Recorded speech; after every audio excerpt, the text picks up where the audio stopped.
வணக்கம், welcome to Chitra Murali's kitchen.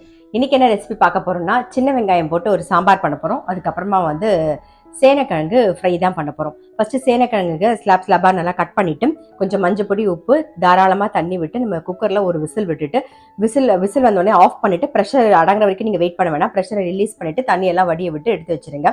இப்போ நம்ம முதல்ல வேக வச்சு எடுத்துக்கலாம். நாம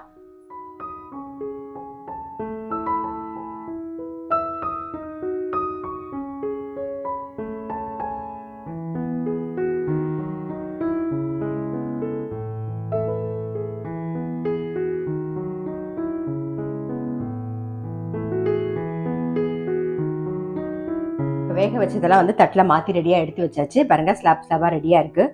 இப்போ என்ன பண்ண போகிறோம்னா, இதுக்கு என்னென்னலாம் சேர்க்கலான்னு பார்த்துடலாம். ஃபஸ்ட்டு கொஞ்சம் மஞ்சப்பொடி, ஆல்ரெடி மஞ்சப்பொடி போட்டிருக்கோம், ஸோ கொஞ்சமாக சேர்த்துக்கலாம்.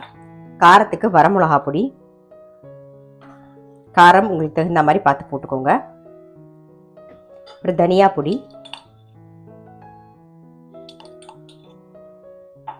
உப்பு ஆல்ரெடி போட்டிருக்கோம், கொஞ்சமாக இந்த இதுக்கு தகுந்த மாதிரி கொஞ்சம் உப்பு, அப்புறம் கொஞ்சம் பெருங்காயப்பொடி.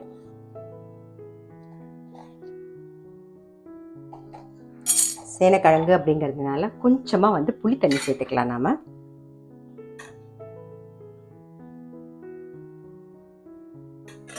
இது அப்படியே இதில் தண்ணியில் மிக்ஸ் பண்ணிக்கலாம். கொஞ்சமாக தண்ணியும் சேர்த்துக்கலாம்.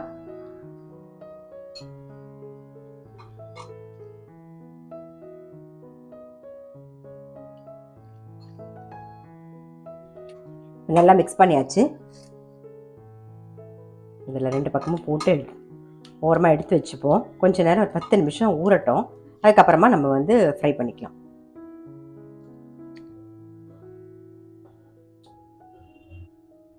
பாருங்க, நல்லா காரத்தில் நல்லா பிரட்டி வச்சாச்சு. ஒரு 10 நிமிஷம் ஊறட்டும். அதுக்கப்புறமா நம்ம ஃப்ரை பண்ணிக்கலாம்.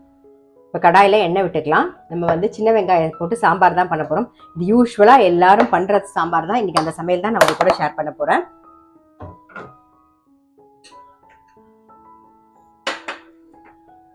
எண்ணெய் நல்லா காஞ்சிடுது. கடுகு, ஒரு 1/4 டீஸ்பூனுக்கு வெந்தயம், கொஞ்சம் கருவேப்பிலை, அப்புறம் சின்ன வெங்காயம் கட் பண்ணி வச்சிருக்கேன். இப்போ அதையும் சேர்த்துக்கிறேன். நான் கொஞ்சம் மஞ்சள் பொடி, வெங்காயம் கொஞ்சம் வதங்கட்டும். வெங்காயம் கொஞ்சம் வதங்கிடுது. புளி தண்ணி சேர்த்துக்கலாம். ஒரு சின்ன லெமன் சைஸ்ல புளி சேர்த்துட்டா போதும். நான் கொஞ்சம் கூட தான் கரைச்சி வச்சிருக்கேன்.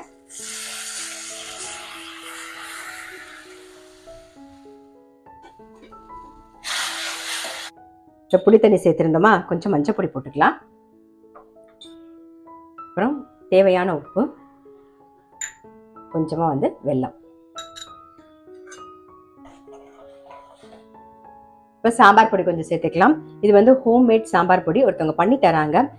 சாம்பார் பொடி, ரசப்பொடி, வத்தக்குழம்பு பொடி எல்லாமே பண்ணி தராங்க. நான் உங்களுடைய நம்பர் டிஸ்கிரிப்ஷன் பாக்ஸில் கொடுக்குறேன். உங்களுக்கு வேணும்னா நீங்கள் ஆர்டர் பண்ணி வாங்கிக்கலாம். பை ஆர்டர் தான் உங்களுக்கு பண்ணி தராங்க. இன்றைக்கி நீங்கள் கேட்டிங்கன்னா உடனே ஃப்ரெஷ்ஷாக பண்ணி தருவாங்க. ஸோ அது மாதிரி தான் அவங்க பண்ணி தராங்க. நான் உங்கள் நம்பர் டிஸ்கிரிப்ஷன் பாக்ஸில் உங்களுக்கு கொடுக்குறேன். ரொம்பவே நல்லா இருக்குது. நல்ல வாசனையாக நம்ம வீட்டில் பண்ணுற மாதிரியே இருக்குது. அந்த பொடி பார்த்தீங்கனாலே தெரியும். அதோடைய இதை பாருங்கள்.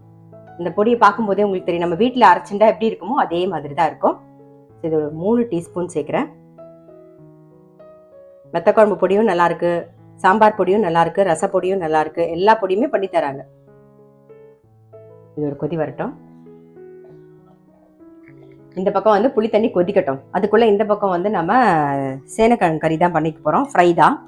அதுக்கு இந்த பக்கம் சப்பாத்தி கல் வச்சிருக்கேன். கொஞ்சம் எண்ணெய் விட்டுக்கலாம். அவ்வளோதான். பிறகு நம்ம மிக்ஸ் பண்ணி வச்சு ஒரு 10 நிமிஷம் ஆயிடுத்து. கல்லும் காஞ்செடுத்து இதில் போட்டுடலாம். அப்படியே வச்சு எடுத்துருவோம். எண்ணெயில் நல்லா ஃப்ரை ஆகணும், அப்போதான் நல்லா இருக்கும்.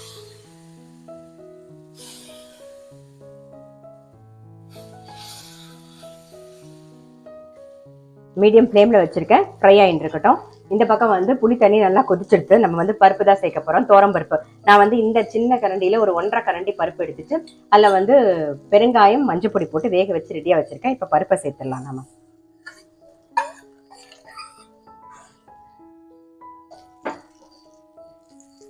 கொஞ்சம் தண்ணியும் சேர்த்துக்கலாம்.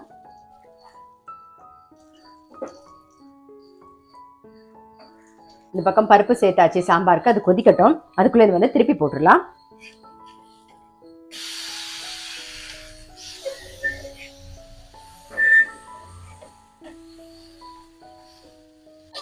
இந்த மாதிரி பண்ணி கொடுத்தீங்கன்னா பசங்களுக்கு ரொம்பவே பிடிக்கும்.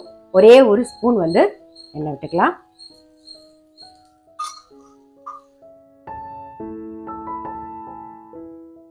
பாருங்க, இந்த பக்கம் வந்து நல்லா ஃப்ரையாக எடுத்துடலாம்.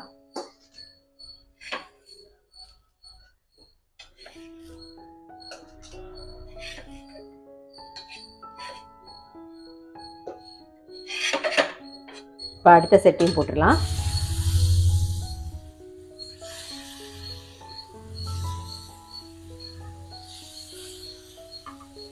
மிளகா கொத்தமல்லி போட்டுடலாம். அவ்வளோதான், நம்மளுடைய சாம்பார் வந்து ரெடி ஆகிடுது. இந்த பக்கம் பாருங்கள், சேனைக்கிழங்கு ஃப்ரையும் ரெடி ஆகிருக்கு. இன்றைக்கி சமையல் பார்த்துருப்பீங்க, சின்ன வெங்காய சாம்பார், அப்புறம் சேனைக்கிழங்கு ஃப்ரை. டெய்லி எல்லாரும் பண்ணுற சமையல் தான். நல்ல சுட சுட சாதத்தில் இந்த சாம்பாரும் நல்லா சூடாக இருக்கும்போது அதையும் விட்டுண்டு நெய்யும் விட்டுண்டு பிசைஞ்சுட்டு இதை தொட்டு சாப்பிட்டு பாருங்கள். இந்த சேனைக்கிழங்கு ஃப்ரையை அவ்வளோ டேஸ்ட்டாக இருக்கும். ரொம்ப ரொம்ப நல்லாயிருக்கும். நீங்கள் எப்பயுமே ஃப்ரெஷ்ஷாக சமைச்சு சாப்பிடும்போது அது ஹைஜீனிக்கும் கூட. நல்லா ஃப்ரெஷ்ஷாக சமைச்சு சாப்பிடும்போது அது ஒரு டேஸ்ட்டாக இருக்கும். கொஞ்சம் ஆறுனதுக்கு அப்புறம் டேஸ்ட் வேறு மாதிரி இருக்கும். அதே மாதிரி கேரி ஓவர் பண்ணி நெக்ஸ்ட் டே சாப்பிடும்போது அதோட டேஸ்ட் வந்து வேறு மாதிரி இருக்கும். நல்லா கூடிய மட்டும் சமைச்ச உடனே ஃப்ரெஷ்ஷாக நல்லா சுட சுட எல்லாருமா குடும்பம் ஃபேமிலியாக உட்காந்து சாப்பிடுங்க. அவ்வளோ சந்தோஷமாக இருக்கும். நான் மொபைல்லாம் எடுத்து எல்லாத்தையும் ஓரமாக வச்சுட்டு ஒரு 4 பேரோ 5 பேரோ எவ்வளோ பேர் இருந்தாலும் சரி நல்லா சேர்ந்து உட்காந்து பேசிட்டு சாப்பிட பாருங்க. அன்னைக்கு என்ன நடந்தது, இல்லை நேற்று என்ன நடந்தது, நாளைக்கு என்ன பண்ண போகிறோம், இன்னைக்கு என்ன பண்ண போகிறோம், இந்த மாதிரி பேசிட்டு சாப்பிட்டு பாருங்களேன். அந்த ஒரு சந்தோஷமே ஒரு தனிதாங்க. அதை யாருமே இப்போ பண்ணுறதில்ல. பட் நாங்கள் எங்கள் வீட்டில் அதை ஃபாலோ பண்ணிட்டு இருக்கோம். கண்டிப்பாக அதை ஃபாலோ பண்ணுங்க. உங்கள் பசங்க கூட அட்டாச்மெண்ட் இன்னும் ஜாஸ்தியாகும். இப்போ நிறைய பேர் மொபைல் மட்டும் தான் வச்சிருக்காங்க. பசங்க நீங்கள் பார்த்தீங்கன்னா மொபைல்லே தான் இருக்காங்க.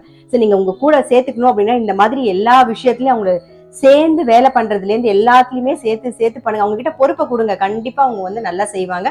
இன்னைக்கு சமையலை ட்ரை பண்ணிட்டு நான் சொன்ன மாதிரி இது ஒண்ணு மட்டும் கண்டிப்பா ஃபாலோ பண்ணுங்க.